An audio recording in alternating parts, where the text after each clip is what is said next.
आज हमारे बीच मौजूद युवा पीढ़ी नशे की चपेट में अपना जीवन बर्बाद करने पर मजबूर है। क्या कारण है कि एक बार नशे की गिरफ्त में आने के बाद इससे बाहर आना मुश्किल होता है? एक ऐसी जबरदस्त मोटिवेशनल कहानी है जो युवाओं का मार्गदर्शन करेगी। एक छोटा सा शहर था जहां गौतम नाम का लड़का अपने माता पिता के साथ रहता था। गौतम के पिता बैंक मैनेजर थे, लेकिन गौतम बेरोजगार था। दरअसल गौतम को कॉलेज के दिनों से ही नशे की लत लग चुकी थी, जिसने गौतम का जीवन बर्बाद कर दिया था। गौतम सारा दिन नशे में ही रहता था। उसकी हरकतों से उसके परिवार के साथ साथ सारा मोहल्ला परेशान था। कई बार गौतम नशे में सड़क पर हंगामा मचाने लगता, जिससे उसके पिता को जलील होना पड़ता। गौतम के पिता ने अपने बेटे का नशा छुड़ाने के लिए कई डॉक्टरों का दरवाजा खटखटाया, लेकिन उन्हें हर जगह निराशा ही हाथ लगी। आखिरकार गौतम की हरकतों से परेशान होकर उसके पिता ने उसे नशा मुक्ति केंद्र भेज दिया। वहां पहुंचते ही गौतम गिड़गिड़ाने लगा, लेकिन उसके पिता ने उसे जबरदस्ती केंद्र में भर्ती कर दिया।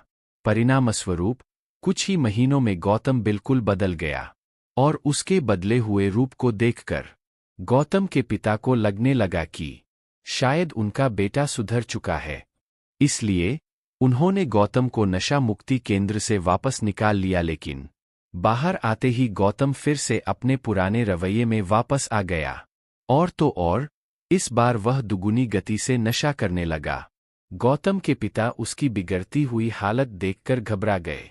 उन्हें समझ में ही नहीं आ रहा था कि वह अपने बेटे को इस दलदल से बाहर कैसे लाए, क्योंकि वह जब भी अपने बेटे को सुधारने की कोशिश करते, परिणाम उसके विपरीत ही मिलता। हारकर उन्होंने दोबारा अपने बेटे को नशा मुक्ति केंद्र भेज दिया, लेकिन उन्हें एहसास हो चुका था कि वहां से बाहर आने के बाद उनका बेटा फिर से नशा करने लगेगा। उन्होंने अपनी पत्नी से कहा कि हमें यह जगह बदल देनी चाहिए, शायद इससे हमारे बेटे की बुरी संगत छूट जाए और फिर वह सुधर सके। गौतम की मां भी अपने बेटे को कैद में भेजकर दुखी थी, इसलिए उन्होंने अपने पति की बात मान ली और घर बेचने को राजी हो गई। उन्होंने एक मकान के सौदागर को अपने घर के बारे में जानकारी दी। गौतम का घर एक अच्छे इलाके में था, इसलिए बहुत जल्दी घर के खरीदार पहुंच गए। घर खरीदने आए व्यक्ति ने गौतम के पिता से घर बेचने की वजह पूछी तो उसे गौतम के बारे में पता चला, और कारण सुनते ही वह हंसने लगा। उसे हंसता देख गौतम के पिता नाराज होते हुए कहते हैं, आप इतने बुजुर्ग हैं, किसी की तकलीफ का मजाक उड़ाना आपको शोभा नहीं देता। लेकिन उन्होंने गौतम के पिता से कहा, मैं तुम्हारा मजाक नहीं उड़ा रहा, बल्कि मुझे अपने अतीत को याद करके हंसी आ गई। दरअसल मैं भी बचपन में नशे का शिकार था, लेकिन कुछ जानकारियों ने मेरा जीवन बदल दिया। यह बात सुनते ही गौतम के पिता की जिज्ञासा बढ़ गई, और वह तुरंत उनसे पूछते हैं, ऐसी कौन सी बातें हैं जिसने आपका जीवन बदल दिया? क्या आप मुझे वह बता सकते हैं? उन्होंने मुस्कुराते हुए कहा, हाँ, जरूर, क्यों नहीं। आपको यह समझना होगा कि आपका बेटा नशे का इस्तेमाल आनंद पाने के लिए करता है। दरअसल आपका बेटा अपने माध्यम को मंजिल समझने लगा है। दुनिया में मौजूद भोग की कोई भी विषय वस्तु केवल नशा है, फिर भले ही वह खाना, पैसा या कोई भी चीज ही क्यों न हो। आपको अपने बेटे को किसी सार्थक कर्म में समर्पित करना होगा। गौतम के पिता को उनकी बात समझ में नहीं आती, इसलिए वह उनसे सीधे तौर पर कहते हैं, मेरे बेटे के लिए कौन सा काम सही रहेगा जिससे उसका जीवन बदल सके? उन्होंने उत्तर देते हुए कहा, यह तो उसी को तय करना चाहिए। आप अपने विचारों से उसके मन को नहीं चला सकते। आपको अपने बेटे के विचारों को धीरे धीरे बदलना होगा।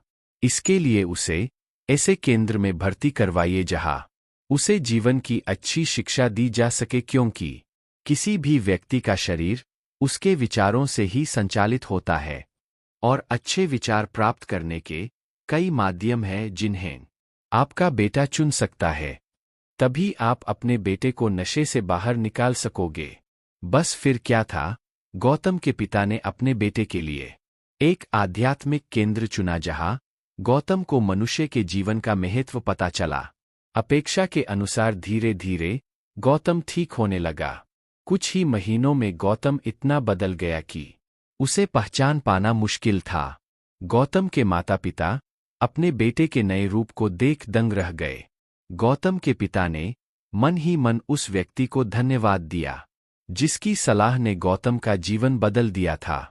नशे से बाहर आते ही गौतम ऊर्जावान हो चुका था और अब वह तैयार था जिंदगी की नई शुरुआत के लिए। और इसी के साथ कहानी खत्म हो जाती है।